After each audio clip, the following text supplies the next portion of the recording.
Hey Raghunath, tell everyone about our Patreon community. Sure, Kaustubha. The Wisdom of the Sages Patreon community is an incredible online yoga resource. If you like the type of yoga wisdom and culture we share on the show, then our Patreon community is a great next step. This is a listener-supported podcast, and any level of sponsorship will unlock a wide range of live and archived classes, talks, and even workshops. Raghunath teaches, I teach, and we have a host of other excellent teachers on topics ranging from yoga philosophy, asana classes, storytelling, Ayurveda, kirtan, cooking, meditation, and a lot more. We even have an incredible online Bhakti 12-step recovery group. So if you want to check it out, go to patreon.com/wisdom of the sages. All right, let's get it on. Om Namo Bhagavate Vasudevaya. Om Namo Bhagavate Vasudevaya. Om Namo Bhagavate Vasudevaya.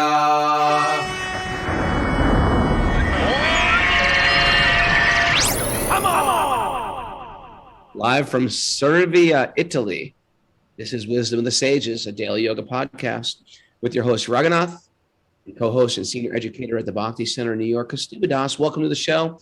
Welcome to beautiful Italy. I'm in a seaside town. I think this is like the Jersey Shore of New Jersey in Italy. It's called. There's lots of Italians there. Raghunath, they're all Italians there, all right? It's Italy. I mean, they call this Maritime Milan, or Milan Maritime. It's like sort of like where people from Milan go to the beach. Okay. And there are all these nice beaches, Ravenna, Rimini. And so we're in Serbia, and it's like a beach, seaside town, seaside village. And if you just keep on crossing the sea, you end up in Greece. And this is how our friend... okay. Geography with Raghunath. You just keep on crossing the sea. You'll be in Greece.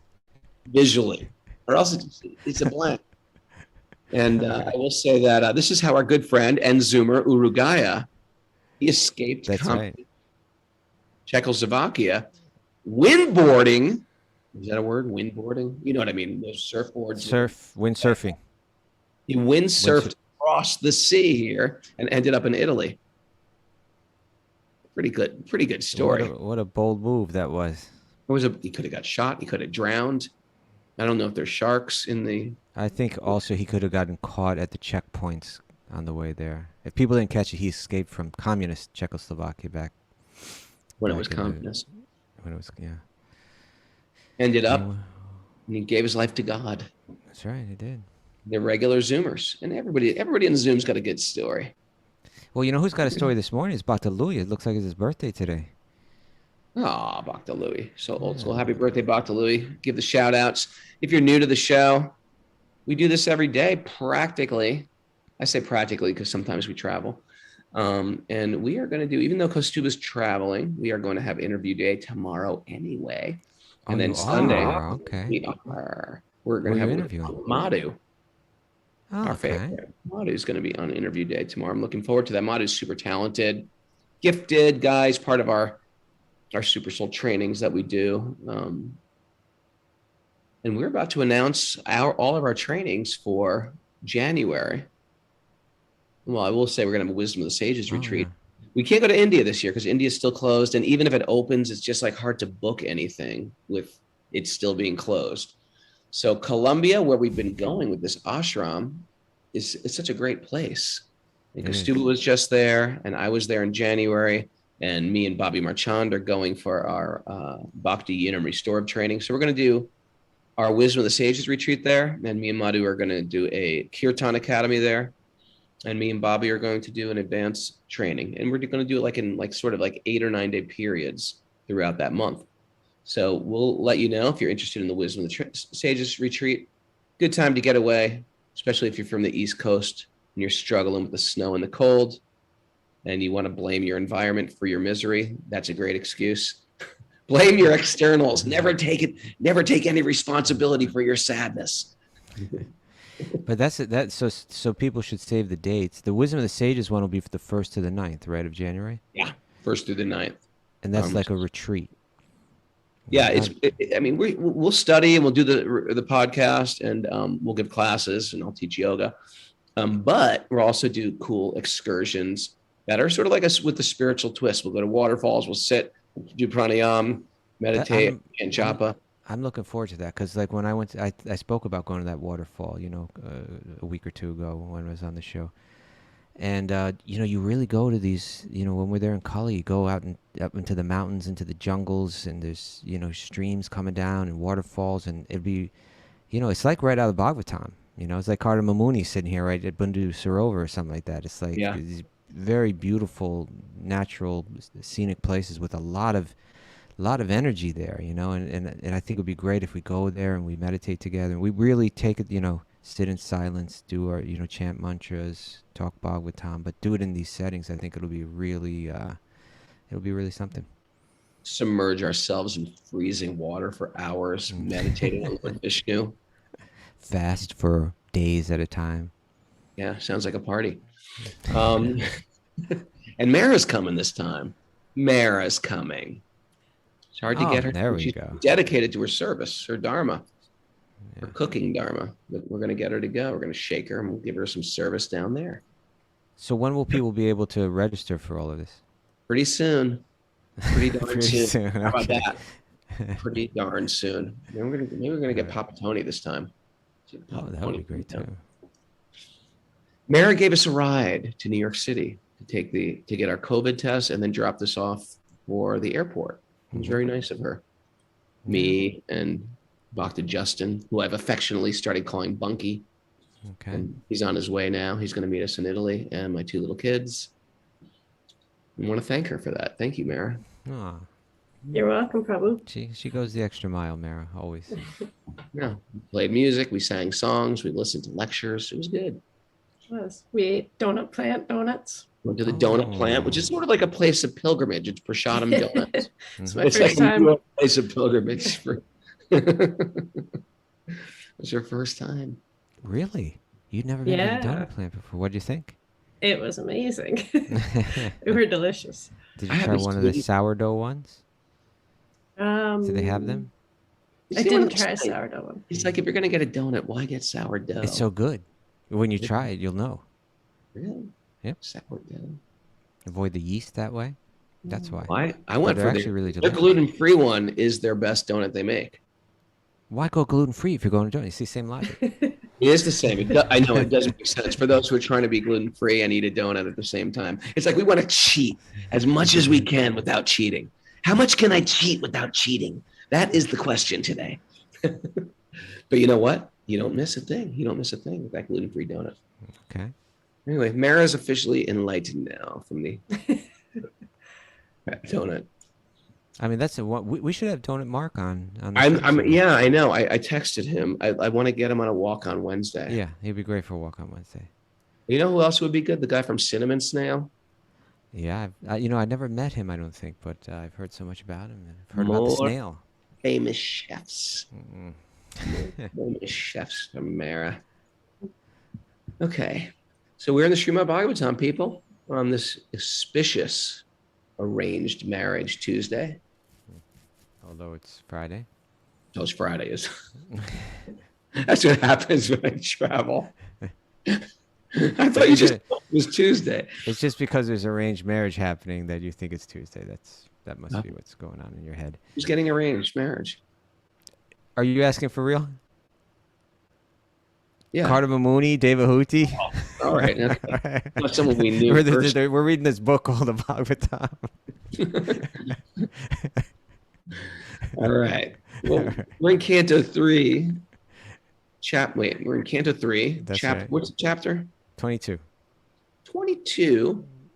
And what text? This is a new chapter. Text number 1. The chapter is number 1. entitled "The Marriage Of of Kardama, Kardama Muni and Devahuti." the arranged marriage. Narayanam namaskritya naram chaiva narotamam devim saraswatim vyasam tato jayam mudiraye. Before reciting the Srimad Bhagavatam, which is our very means of conquest, one should offer respectful obeisances to the Supreme Lord Narayan. Unto Narayan Rishi, the supermost human being, unto Mother Saraswati, the goddess of learning, and to Srila Vyasadeva, the author. Nasta prayeshu badreshu nityam bhagavat sevaya. Bhagavati utamashloke bhaktir bhavate naishtiki. By regular attendance in classes in the Bhagavatam and by rendering service to the pure devotee, all that is troublesome to the heart will become eradicated. In loving service to the Supreme Lord, who is praised with transcendental songs, we established as an irrevocable fact. Om Jnana Tamarandasya Jnananjana Shalakaya Chaksurunmilitam Yena Tasmai Shri Gurave Namaha. I was born in the darkness of ignorance, and my teachers are opening my eyes with the torchlight of knowledge. I offer my obeisances at their lotus feet. You said that This was stuff some works. gusto this morning. This stuff works, man. Yeah. I Every feel it. day, we hear the Bhagavatam every day. So there's a bunch of people on Zoom missing. I'm keeping counts. I'm making a list. I'm checking it twice. Some Zoomers are missing. I know who you are. Okay. By the way, They're not going to listen. others here in Italy. I met an other from France yesterday. Okay. She's like, "Oh yeah, you're from Wisdom of the Sages." Are you going to do it in a French accent? No, I'm not. But I'm just saying there's other stuff. But anyway, we got to hear that Bhagavatam every day. That's the way it starts to. That's the way we change in this world, for good and for bad. You do things on a regular basis, and it becomes you. What you do on a regular basis is you, right?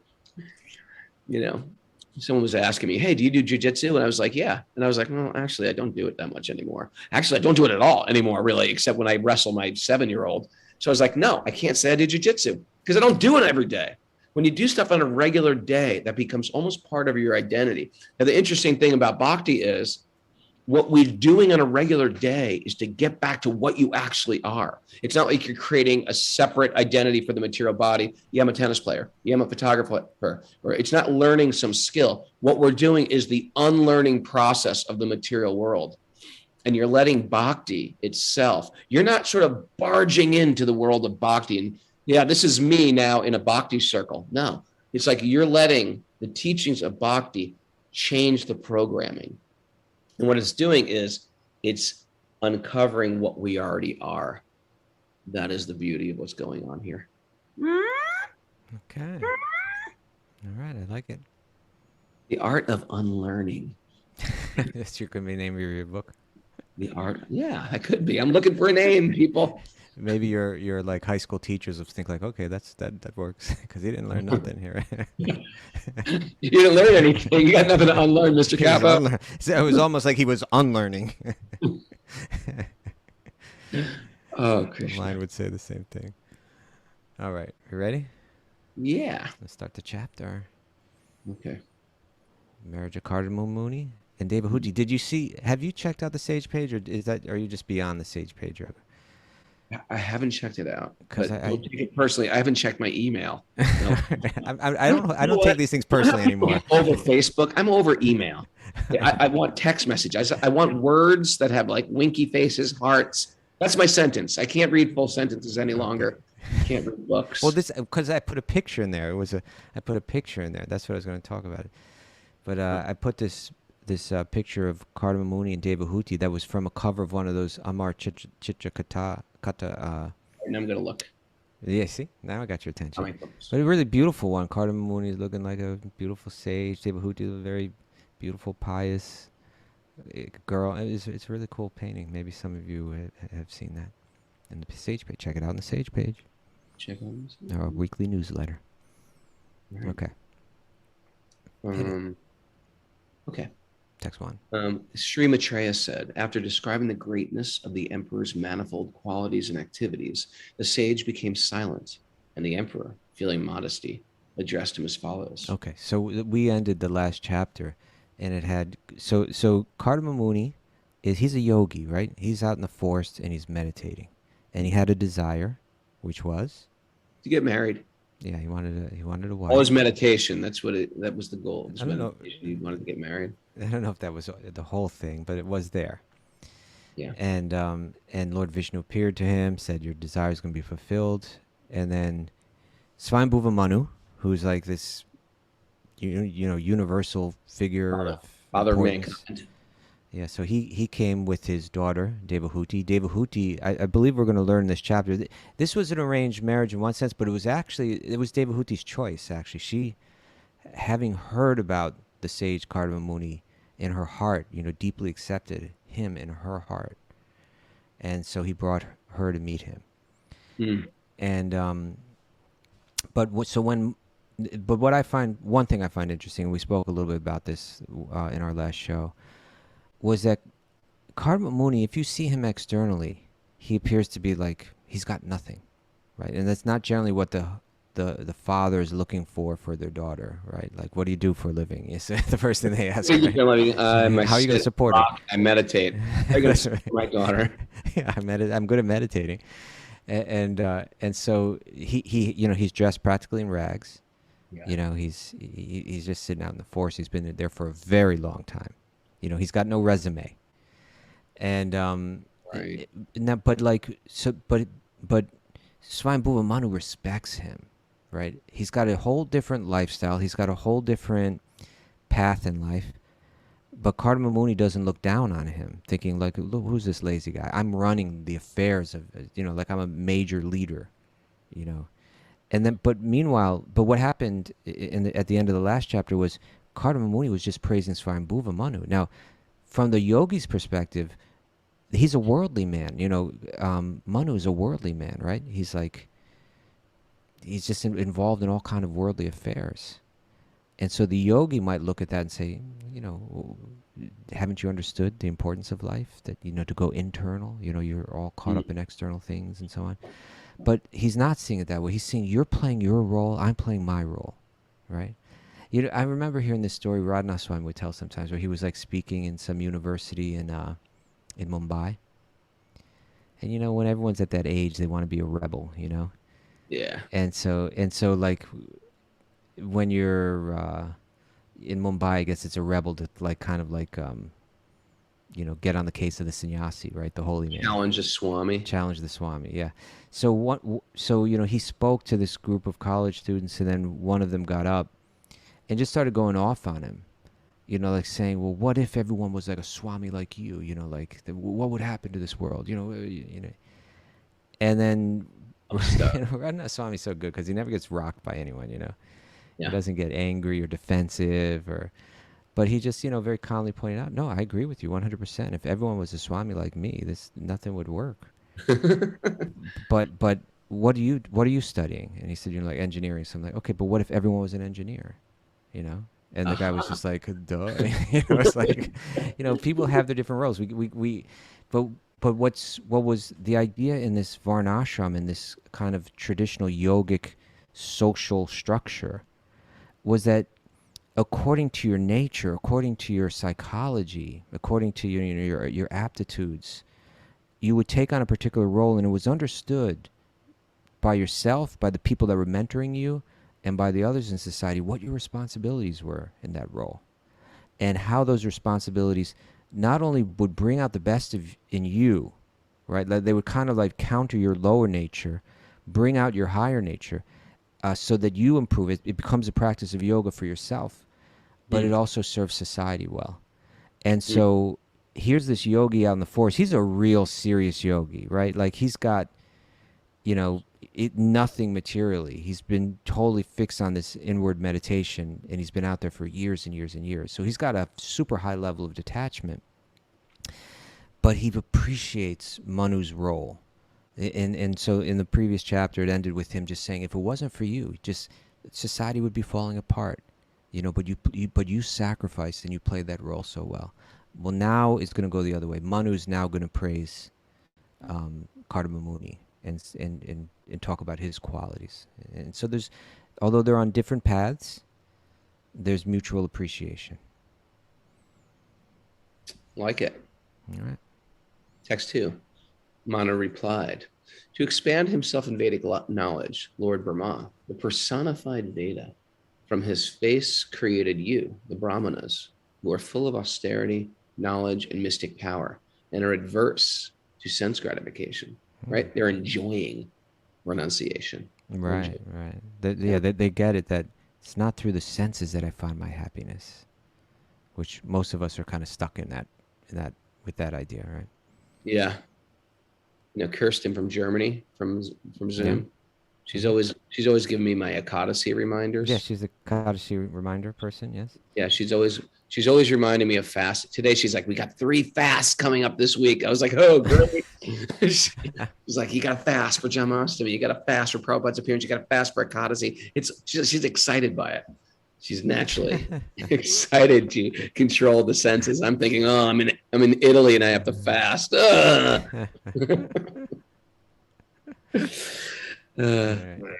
For the protection of the brahmanas, the 1,000-legged supreme being created us, the kshatriyas, the warriors, from his thousands of arms. Hence, the brahmanas are said to be his heart, and the kshatriyas his arms. Okay, so all the different parts of the body are important, right? Yeah, we respect all different parts. Yeah. That is why the brahmanas and the kshatriyas protect each other as well as themselves. And the Lord himself, who is both the cause and effect, and is yet immutable, protects them through each other. Well, now, so how do they protect each other? Now, what is the brahmana? Let's clarify this. The brahmana, the brains, it gives direction. Suppose you're an incredible martial artist. Well, what good is that if you don't know who to fight? If you're just like fighting, I'm going to fight anybody who comes my way. That's no good. Martial arts has a reason. And we shouldn't say, well, people should all learn to be nice. It's just not going to happen. In a society, there'll always be people trying to do harm. Even when you have a very noble kingdom, there's always people who are trying to cheat the system or cause harm or exploit their senses at somebody else's cost. Hurt people. Hurt people. Mm-hmm. And I tell you, when you want to exploit, when you're looking for sense gratification, the rest of society has to watch out for you, because you no longer have a God at the center. You have your enjoyment at the center. And so therefore, you need some warrior class of people to protect the vulnerables. And who directs them? Intelligence without some materialistic agenda. You have a class of people that are renounced. They voluntarily take a vow of poverty, where we're going to live so simply that we can't be purchased. Right. And then that's the brahmana. That's the brahmana, and the brahmana is going to give direction. And what do these brahmins do? They absorb their self in dharma shastra, right? And spiritual shastras, sacred literature, how to run a society, what is right and what is wrong, what is ethical. And you need people like this in society, the judges, the lawyers that are trained and also can't be purchased, can't be swayed, even by a organizational class or governmental class. They're the ministers who direct the arms. Right. And even so I love what you're saying. In other words, okay, so you have those that warrior class. These are powerful people, like they're strong and they're fearless and so on. But people like that, again, that's a dangerous tendency that can be easily misused, misapplied. We see it every day, right?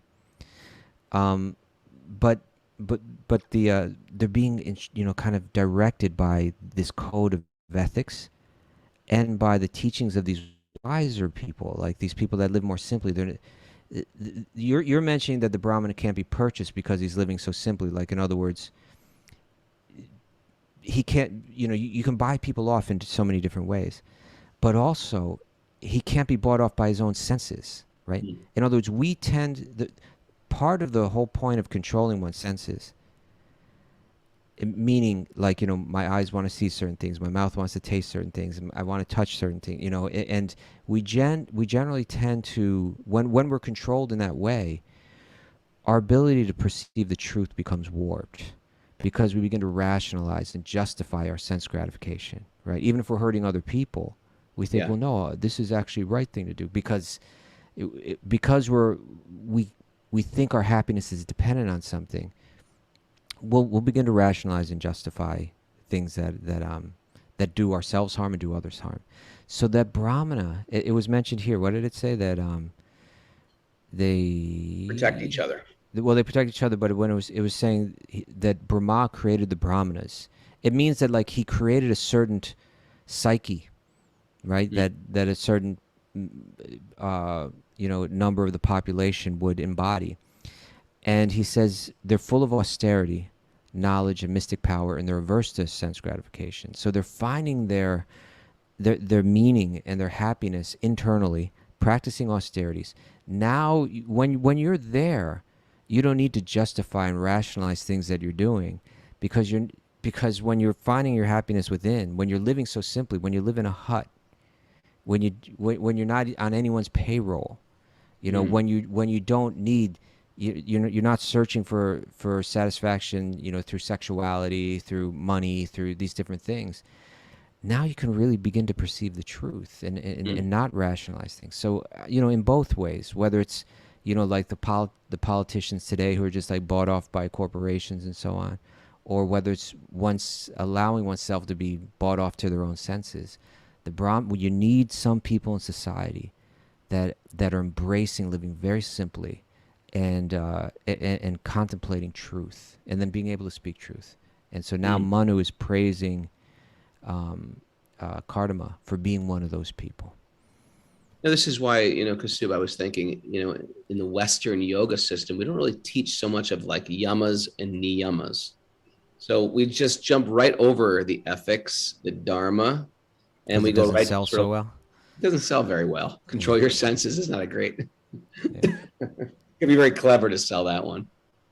Yeah. But it's true. Imagine before you learn any type of like warfare, or even before you become a police officer, before you become a yoga teacher, you get trained in your ethical duties. You know what? Somehow I've gotten caught up in lately, Raghunath. I don't know if you ever come across this, because you get in those trends where you start checking out different kind of videos. Yeah, what are you checking out?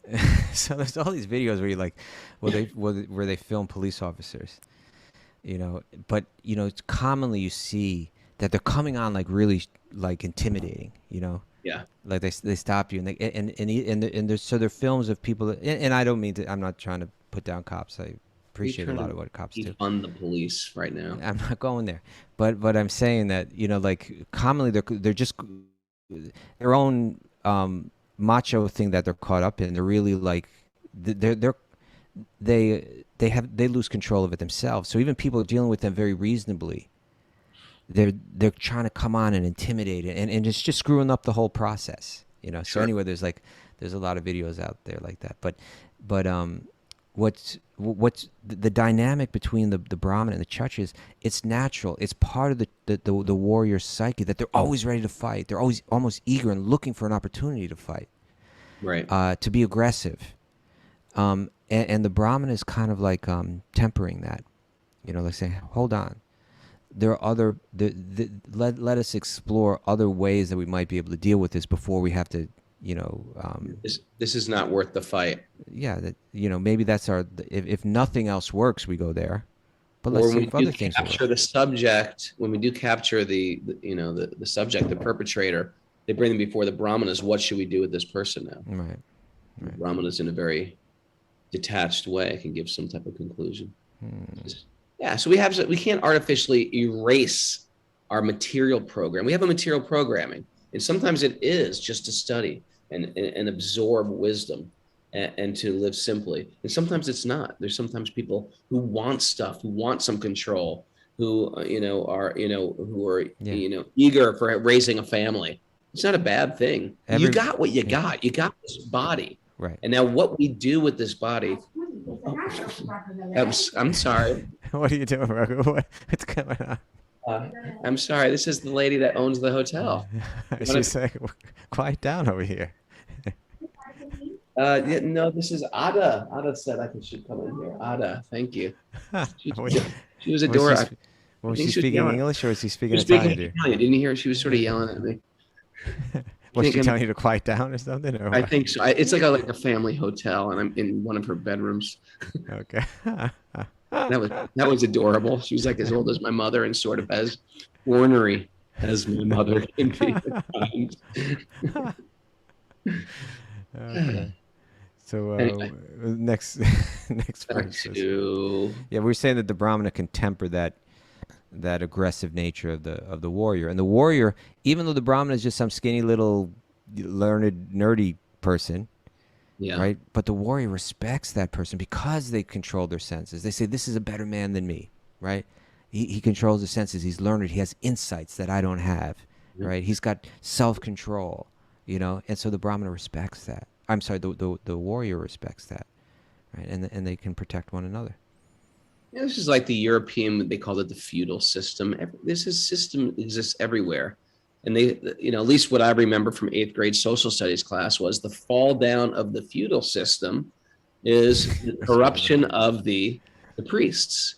So whenever you have a corruption of the priests, then the kings go right to a power grab. What can I get more of? And so my understanding is what Prabhupada, who translated the Bhagavatam, was the goal was to create a brahminical mind with all of us Zoomers, all of us others, all of us listeners of the Bhagavatam. We're supposed to sort of retrain ourselves to think like Brahman, and a brahminical class will rise to the surface who can actually give guidance. And I find that in my own short journey in my spiritual life for the last 30 plus years, there are people that I'll naturally turn to because they're detached and they can give good advice and they can start instructing you, and they have no agenda for you. They have no material agenda. They just want to see you happy.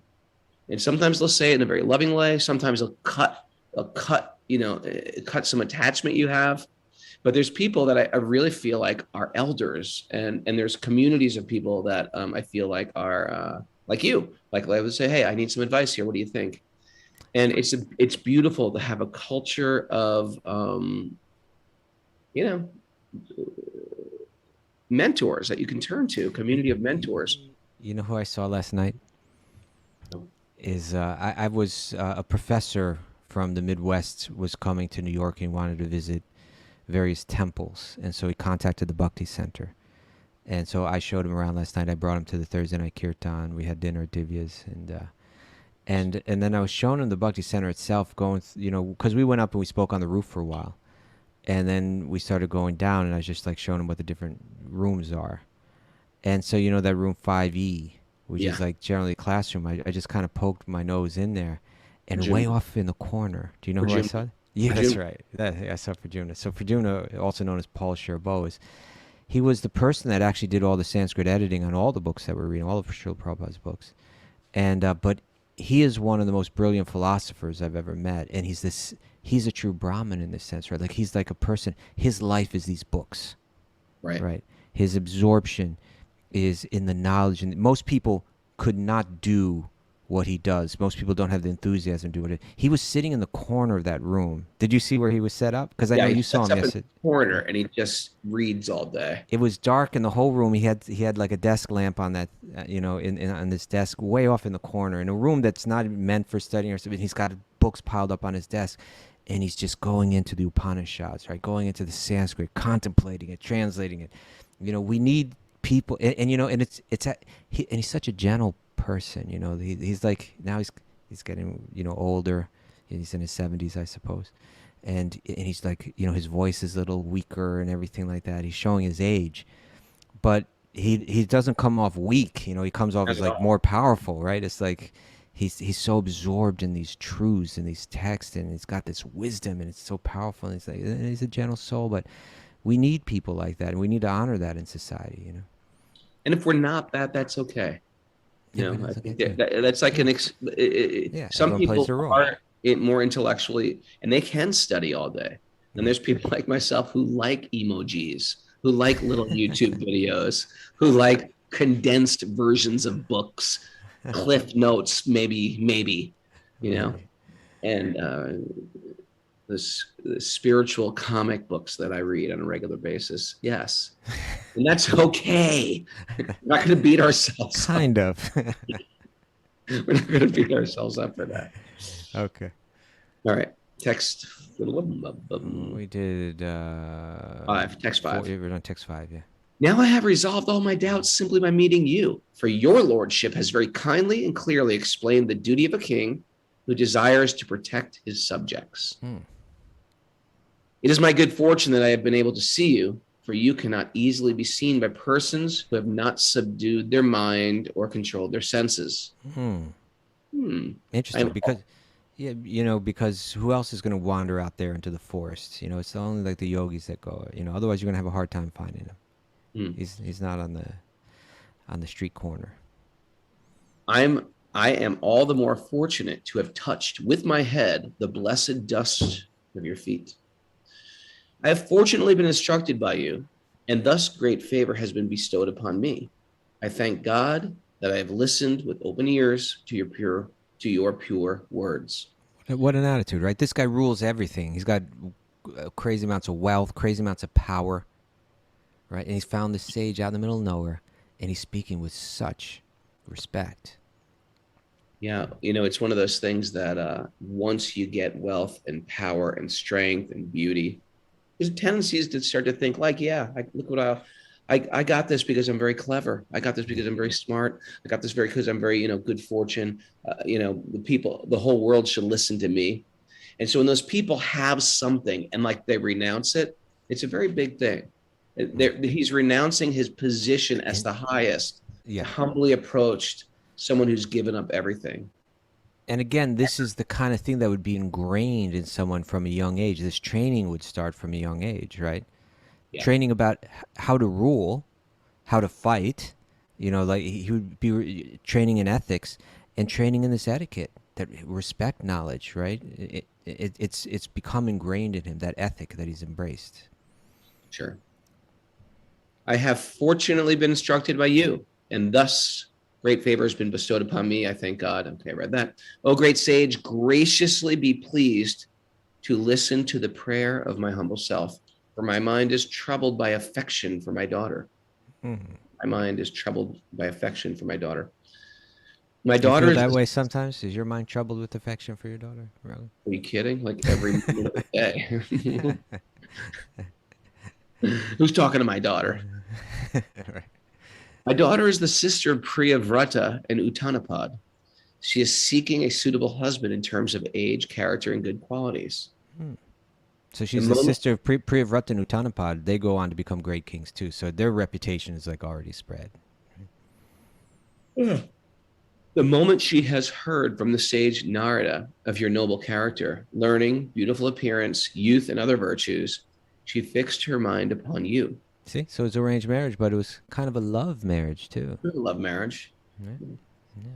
Therefore, please accept her, O chief of the brahmanas, for I offer her with faith, and she is in every respect fit to be your wife and take charge of your household duties. To deny an offering that has come of itself is not commendable, even for one absolutely free from all attachment, much less of one addicted to sensual pleasure.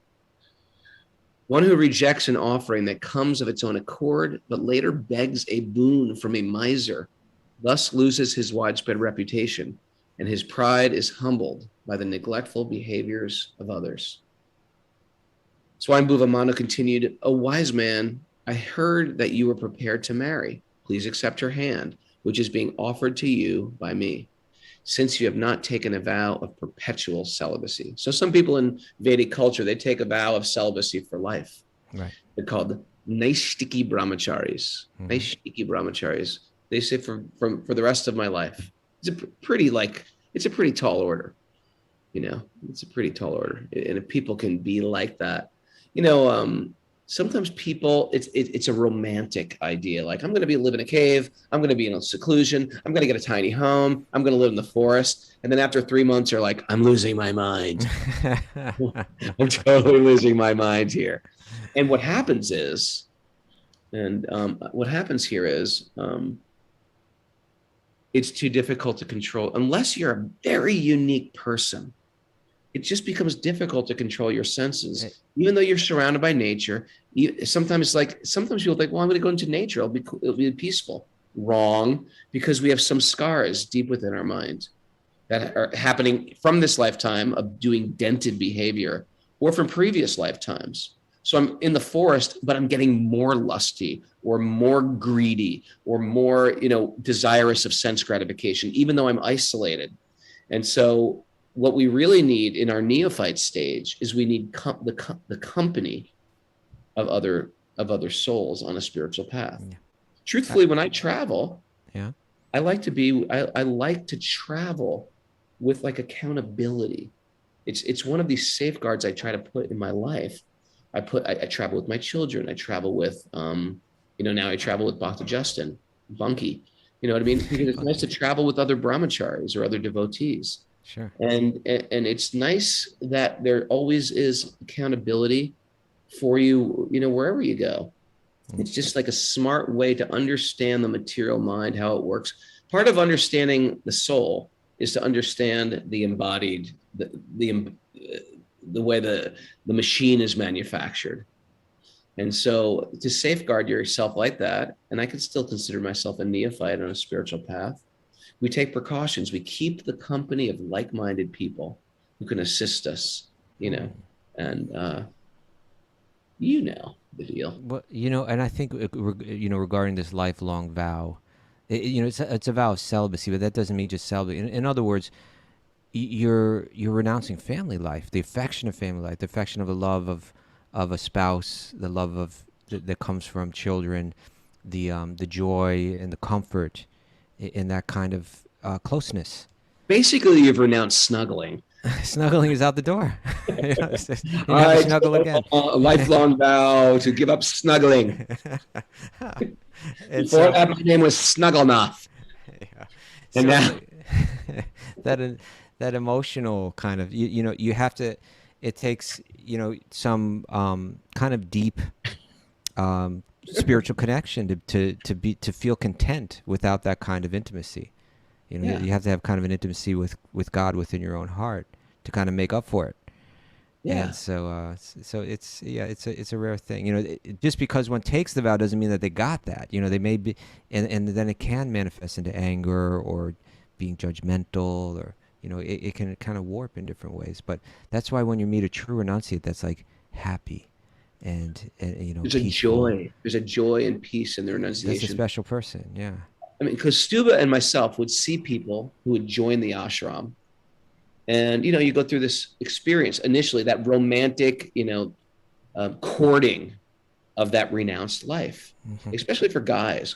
Guys, the tendency of the guy vehicle. I say guy vehicle because none of us are men. We're all spiritual beings. But the tendency, if we're driving around in the guy vehicle, it leans heavy towards those lower chakras and those passions. So sometimes just to say, no more, I'm going celibate. It's like, wow, you get this relief. Yeah, I'm sick of always chasing my mind. I've been controlled by my lower chakras, my belly and my genitals. And you experience a type of freedom. But unless you get a higher taste from seva and service, which comes through humility and realization and guru's blessings, etc., and good company, what'll happen is the romance wears off, and then you just become attached. There's the 262 verse. From the contemplation of, you haven't learned how to control your mind. So while contemplating the objects of the senses, so suppose I'm hanging out with all the brahmacharis, but I'm contemplating, oh, she looks beautiful. She looks beautiful. So once I'm noticing that, once it goes into the mind, I get attached. From that attachment, lust arises. It means I want to enjoy. People don't even say her. They say that. I want to enjoy that. And then all of a sudden, when you can't fulfill that lust, krodha, anger arises. And then you become super frustrated. And we've seen brahmacharis that fallen down this flight of stairs, so to speak, where they're just angry brahmacharis. A bunch of angry brahmacharis. They just need a snuggle. Just give him a snuggle, Raghunath. Okay. Snuggle. I said, come here, let me snuggle you. You don't need to snuggle a lady. You know what I mean? And so this Give is that monk a snuggle. He needs it. Yeah. So this becomes a problem, and it becomes a problem. It starts with their mind, where their minds are meditating at, where their minds are meditating at. So lifelong vow, it's unique. No one does this for the most part. Or generally, it's done later in life, right? Yeah, when you're sort of over it. Yeah, you've gotten all the snuggles you need, and you're good. Snuggled out. Okay. Anyway. Okay, text 15. Text 15. The sage, the great sage replied, certainly I have a desire to marry, and your daughter has not yet married or given her word to anyone. Therefore, our marriage, according to the Vedic system, can take place. Let your daughter's desire for marriage, which is recognized in the Vedic scriptures, be fulfilled. Who would not accept her hand? She's beautiful, and by her bodily luster, she excels the beauty of her ornaments. Generally, ornaments are. This is something you find in Sanskrit poetry and stuff, right? The idea that generally ornaments are meant to beautify the person that's wearing them, but sometimes the person is so beautiful that the ornaments become more beautiful when they're on that person. So he's saying she's like that. I've heard that Vishvavasu, the great Gandharva, Oh, this is a good one. You know this one? his mind stupefied with infatuation, fell from his airplane after seeing your daughter playing with a ball on the front roof of her palace. He crashed his She plane. was indeed beautiful with her tinkling ankle bells and her eyes moving to and fro. I wondered how many like critical injuries or deaths were caused by some guy driving their car, checking out a woman and just like running into somebody, hitting a dog, running into a telephone pole. It's the problem with men. The men. I It's been going on for centuries here, right? It's been going on. Men have been whistling, catcalling women for Well, Vishvavasu wasn't doing that. Catcall men. By the way, they can. I'm not saying we're explicit, but the male body is so in the trenches of its lower chakras. Well, no, hold it. Let's go easy on Vishvavasu. He wasn't catcalling. He was just enchanted by her beauty. Man. Well, he wasn't even Your eyes driving. on the road. We don't know he was driving. It just says he fell out of it, right? It's probably like a self-driving vehicle. Like a right? Google car, like exactly. a Tesla. And he was floating up there, and he was probably like leaning over the edge. And I'd say, "My God, I've never seen such a beautiful girl before." And then he fell out of his plane. And that apparently the word got around because Cardamom Mooney, who's out in the forest, heard about it. Because we're still talking about it. We're still talking about it today. Fell from his airplane. Yeah. Anyway, I mean, there are times, where you see someone so beautiful, you're like, you're just sort of like petrified. Her beauty was enchanting. It was. Yeah. And anyone would have been enchanted by it. Okay. Text 18. Beauty can be a problem, man. I've never had that problem personally, but it can be a problem. You don't know if people, just like wealth can be a problem. You don't know if people actually like you or like your wealth. They don't know if they don't like you, or all of it is a type of privilege, the privilege of wealth, the privilege of beauty, the privilege of. It comes with problems as well. It comes with problems too. It's not all pure privilege. Right? People can if you got wealth, people can want to kill you for your money. Right? Sure. Every privilege has its, what's the opposite of privilege, Mara? Deficit? Liability. Liability. Every privilege has its liability. Downside, maybe you could just say it like that. Yeah. Downside. Okay. Oh man, I hear people chanting outside. Text 18. What wise man would not welcome her, the very ornament of womanhood, the beloved daughter of Swayambhuva Manu, right? She's from a good family, right? Mm-hmm. And the sister of Uttanapad. Uttanapad's a great king, soon to be a great king. Those who have not worshipped the gracious feet of the goddess of fortune cannot even perceive her yet. Yet she has come of her own accord to seek my hand. Okay, so Flattered. He's saying, to receive such a beautiful, qualified, saintly wife, you have to be blessed by the goddess of fortune, Lakshmi Devi herself, right? Otherwise, you can't even perceive her. And now she's come to me without my even asking. How could I? Again, by the way, sometimes when we hear about these things, she's very beautiful, and she's from a good family, and she's from. I get what some people's doubts here. Like, why don't we? I thought you guys were into spirituality. Why are you glorifying all this material stuff? Because it's a material good quality. It's not necessarily a spiritual quality. Good karma is not necessarily good for spiritualists. It can be a pitfall of your spiritual life. Oftentimes, we see people in the names of great fortune, great success, great wealth, great beauty, great intelligence, they become arrogant. Good karma isn't necessarily good. But in this case, being the daughter of Swayambhuva, it's not just that she's the daughter of a king. She's the daughter of a king that's super qualified spiritually. Yeah. And in the previous chapter, we read about how she's a great yogini herself. Right? She was kind of, I forget exactly the phrase that was used, but it says like she was decorated with all the qualities of the great yogis. So. All right. Therefore, I shall accept this chaste girl as my wife on the condition that after she bears semen from my body, I shall accept the life of bhakti, devotional service, accepted by the most perfect human beings. That process was described by Lord Vishnu. It is free from envy. Right, Yep. he's got a condition. Process. He's going to move on. They're going to have a kid, which is really kind of the purpose for their getting together, right? Is you know, it's the birth of Kapila Dev, the birth of the avatar Kapila will come, and then Kapila Dev will be fully qualified to care for her. The highest authority for me is the unlimited personality of Godhead, from whom this wonderful creation emanates and in whom its sustenance and dissolution rest. He is the origin of all prajapatis, personalities meant to produce living beings in this world. So in a sense, I think what he's saying here, or at least what's kind of being said, is he's saying, you know, I accept your proposal. And the purpose of it is actually to have this child who will be Lord Vishnu, this avatar.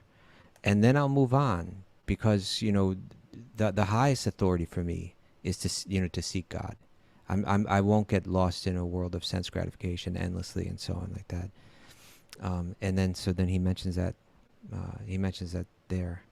And then this is next verse is interesting. Text 21. Maitreya said, "O great warrior Vidura." Why do you call Vidura a warrior? He wasn't a warrior. Sure he was. He was brought up in a whole warrior. Okay. All right. O great warrior Vidura, the sage Kardama said this much only and then became silent, thinking of his worshipable Lord Vishnu, who has a lotus on his navel. As he silently smiled, his face captured the mind of Devahuti, who began to meditate upon the great sage. It's a beautiful scene there, isn't it? Yeah. Like he said what he had to say, and then he was just silent. But he had that yoga glow there too, right? It was just like you could just look at him and just see, you know, how pure he was. And so it's this that's really capturing the mind of Devahuti too. So you can see how special he is. Actually, the Prabhupada writes a little bit here about the smile of a devotee. Oh, please read. Well, he says, it appears that Kardama Muni was fully absorbed in Krishna consciousness because as soon as he became silent, think about this. He's talking about the mind of a Bhakti-yogi. Because we're talking all the time, but then as soon as we stop, where does the mind go? Right to some nonsense. So he says that it appears that Kardama Muni was fully absorbed in Krishna consciousness because as soon as he became silent, he once began to think of Lord Vishnu. That is the way of Krishna consciousness.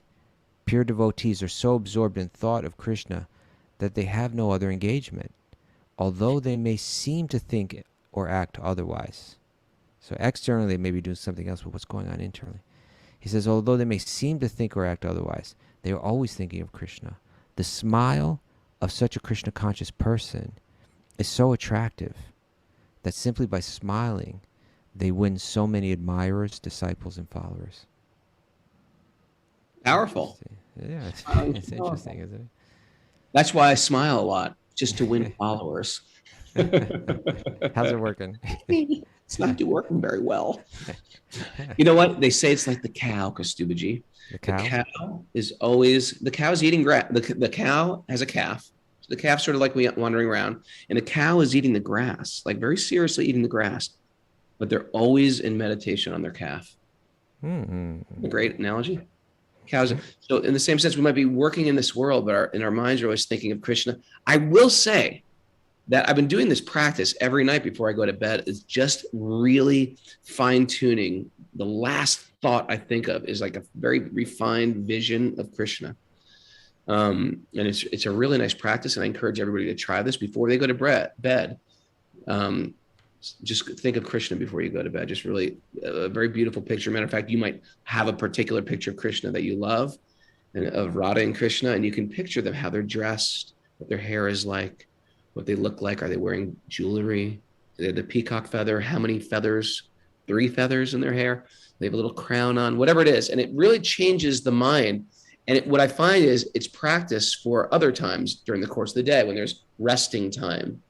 Otherwise, the mind can, what the mind goes to is so interesting. It can go to anger. It can go to resentment. It can go to hate. It can go to sex. It can go to wealth or, your business and stuff like that. So when this resting mind goes to Lord Vishnu, it's actually so nice. It becomes the default of the mind. And the interesting thing is, it's the original default of the mind. Right. Like meditation on Vishnu isn't something we're only practicing because we've just forgot what's normal. We're bringing it back to the normal, which is I'm connected with Vishnu. That's the original relationship. It's not even like I'm this man or this woman. They're not my eternal relationship. They're just people I'm traveling this journey with. My real yoga, my real connection is my connection to divinity. And I've severed it because of my desire to forget reality. I love it. Yeah, what you're saying is perfect. It's because what Prabhupada wrote again. He said, it appears that Cardamom. Did I start saying what Prabhupada said? Well, you said it after him, so it's not quite the same. But no, but I mean, it's like when I start thinking like Prabhupada. Yeah, well, this is what he said. It appears that Cardamom Muni was fully absorbed in Krishna consciousness because as soon as he became silent, he'd once began to think of Lord Vishnu. That was the default, right? Then we know the mind is healthy when it naturally goes in that direction. So why don't we end it there? We're out of time. We're out of Italian time here. But let's just the Indian time runs a little late generally. Okay, but let's get things straight now. So you're doing a show tomorrow. Doing the show tomorrow at 8 a.m. Eastern time, which is 2 p.m. time. 2 p.m. Italian time with Madhu. With Madhu. And then we're on Sunday. We're at the same time, 8 a.m. Eastern time, or I'm getting that from Mara. Yeah. Sound right to you, Raghu? Okay, great. And I'll be in Italy at that time. So it's gonna be great. But we may not be together. I may not be. I may still be here.